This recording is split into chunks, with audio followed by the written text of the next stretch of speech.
घर घर ही बकरा बना अपना भी यारो सर दर्द बकरा।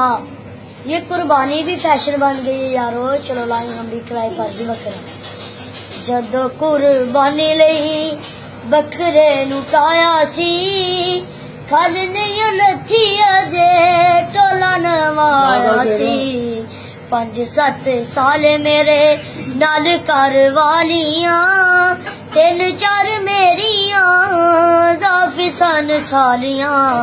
ते आके मेहमाना साडा कीता बुरा हाल सी, 30-40 नाल जेड़े बाल ले आए सी।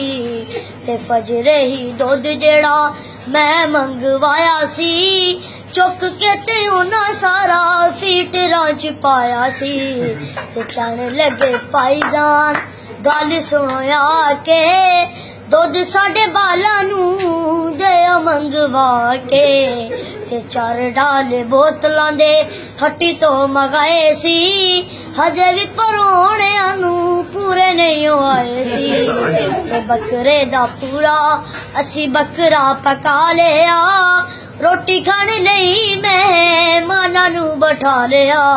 ते पहली सट्टे उन्हां सारा सालन मकाया सी, रोटियां ले आओ भाईजान रौला ना पाया सी।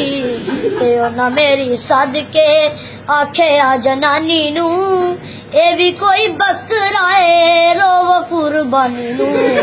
बकरा कलेजी नाल ओजली भी लै गए, रब रख जांदी वारी सानू सियो कह गए। ते जांदी वारी कर दी कर गए सफाई सी, भुखिया रह के इंज कैफीद मनाई सी। वाह वाह वाह वाह।